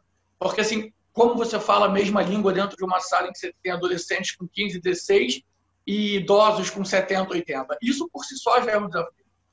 E agora, falar a mesma língua, atingi-los à distância, é um desafio maior ainda. Então, acho que realmente a gente tem muito que discutir, a gente tem muito que interagir e o que trocar para, nesse período, fazer o que for melhor para a EJA, né? É isso, basicamente, esse comentário. Então, pessoal, é isso. Eu gostaria de agradecer a todos vocês. Tudo que foi dito, tudo que foi trocado aqui foi muito rico, foi muito importante. Eu creio que todo mundo que está ouvindo, todo mundo que vai ouvir mais tarde, vai ter muito a ganhar com todas as falas que teve aqui. Fiquei muito emocionada em algumas coisas que foram ditas. Eu tenho pouco tempo também, né, de EJA, e assim, cada momento que eu passei dentro de salas de aula, como direção, agora na coordenação, eu fico muito emocionada com coisas que eu vejo, com coisas que eu tenho interagido ali dentro. E cada dia tem sido um aprendizado para mim. E eu quero dar os parabéns para vocês, para os professores, para a direção, para os coordenadores, para as autoras. Quero dar os parabéns. E agora eu quero deixar um espaço para as autoras, para que as autoras possam mostrar o trabalho delas, né? Mostrar um pouquinho dos livros, para a gente poder encerrar. Quem começa? Quer que eu comece? Kézia. Quer que eu comece? Quer que eu comece, Kézia?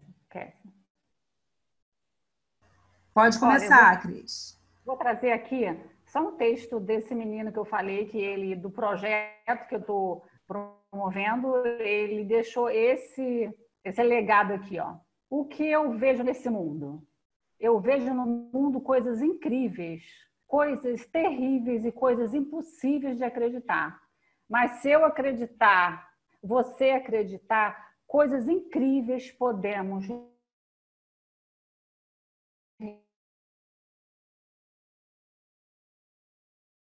realizar. Esse é um texto do cotidiano e temperos poéticos. Quem quiser saber mais detalhes sociais, Cris Ávila, escritora, que terei maior prazer. Podem pegar os textos, usarem para o que vocês quiserem, não tem porquê de direito autoral, não. Agradeço a oportunidade do ano passado de ter participado da Flipa, e esse ano está lindo. Eu quero deixar aqui muito carinho, porque as coisas vieram na minha mente até pouco tempo. Eu estava dando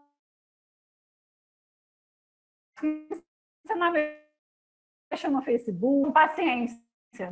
Então, eu acho que essa construção dessas pessoas que têm idade mais avançada não importa.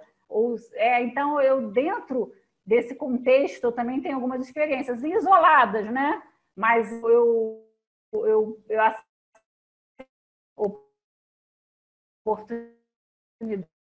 poema da ajuda, que a nossa querida citou. Olha, ele diz assim: quando a tristeza lhe ferir e nenhum amigo estiver ali para segurar a sua mão, olhe para o alto.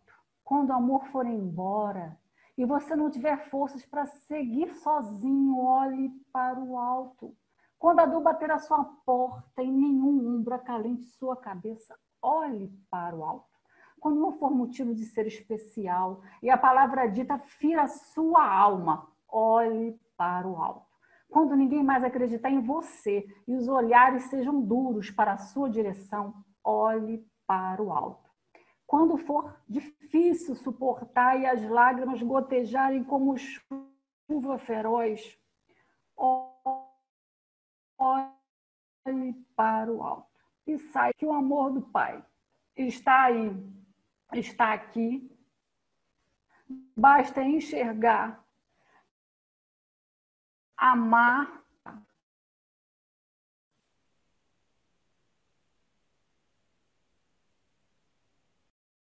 Obrigada, gente. Gratidão por tudo.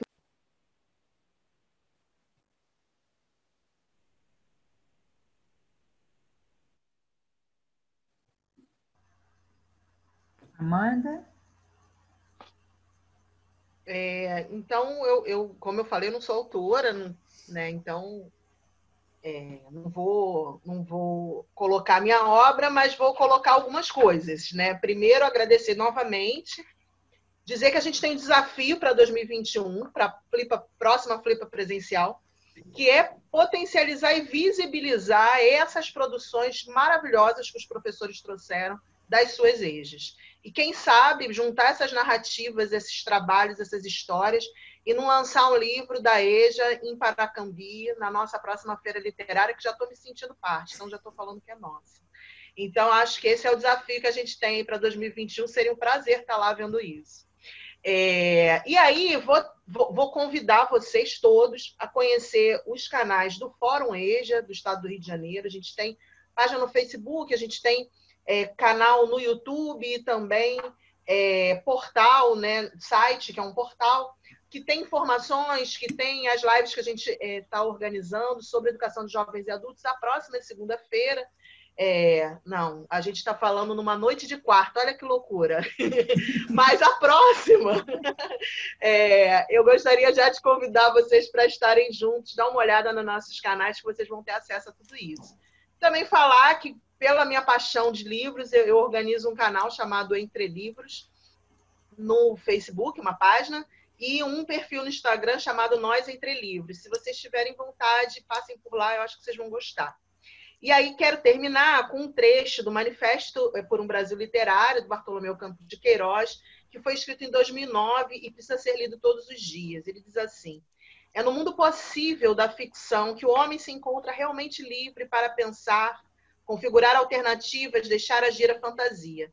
É na literatura que, liberto do agir prático e da necessidade, o sujeito viaja para um outro mundo possível, sem preconceitos e em sua construção.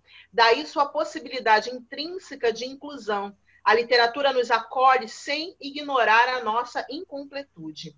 É o que a literatura oferece e abre a todo aquele que deseja entregar-se à fantasia. Democratiza-se assim o poder de criar, imaginar, recriar, romper o limite do provável. Sua fundação reflexiva possibilita ao leitor dobrar-se sobre si mesmo e estabelecer uma prosa entre o real e o idealizado. A leitura literária é um direito de todos e que ainda não está escrito. Mas eu acredito que hoje a gente fez um bonito capítulo dessa escrita desse direito. Obrigada a todos. Verônica? Gente, então, eu já falamos, né? Quero agradecer e apresentar para vocês o meu trabalho, Coração em Palavras. Sou escritor, Pirulito, Rosas da Resistência. Mas, se vocês quiserem conhecer melhor, vocês podem acessar o meu Instagram, que é Verônica Cunha, é bem fácil de achar, né? .professora, e a página também no Facebook, que é a professora Verônica Cunha. Então, ali eu estou sempre colocando um pouco do trabalho e, voltando a falar lá da diversidade, eu só acredito no trabalho coletivo, né? Faz parte da minha socialidade, do meu modo de viver. Então, não é porque o livro foi eu que escrevi que ele é meu. Né? Ele passa a ser todo mundo que lê, trabalha comigo, dialoga comigo. E o Lina, né, que a gente vai falar melhor sobre ele aqui também na Flipa, que nasceu na Flipa do ano passado, né? E aí, quem quiser saber um pouquinho melhor, vai assistir. Eu acho que na quinta, né? Eu estou meio perdida aí com os dias, mas ele está aí no cronograma da Flipa. E a gente vai conversar um pouquinho sobre como que a Lina nasceu na Flipa de 2019.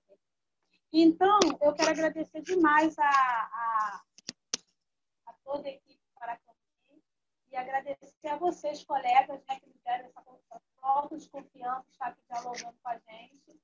E quero reiterar o desafio que a Amanda fez de organizar aí um livro com os textos dos alunos. Nós estamos desenvolvendo isso aqui em Queimados, também nasceu ano passado, tem um evento parecido com esse. E em novembro, nós estaremos lançando Mulheres do Ler, que é um trabalho com textos de alunas, professoras, e boa parte deles da EJA, tem outras modalidades, mas são textos dessas alunas, dessas professoras, que aceitaram esse desafio de colocarem ali seu coração no papel. E eu estou bem emocionada, porque falar do Douglas, né, que falou, me emocionou também muito, porque eu tenho pensado muito sobre essas questões todas. E eu quero encerrar com esse texto que eu escrevi num momento também de grandes reflexões, que ele se chama Mudança. Mudar é sempre verbo, ação, construção, movimento. Não é à toa que tem dança na sua composição. Mudança. Dancemos. Dança. Somos e seremos. Dança, mudança. Muito obrigada. Gente, eu só tenho que dar uma salva de palmas para vocês, agradecer muito todos e encerrar essa nossa conversa aqui somente falando gratidão a todos vocês. E como tem aquele ditado Ubuntu, eu sou porque nós somos. Então, muito obrigada a todas, a todos. Eu sou muito grata a todos vocês, tá bom?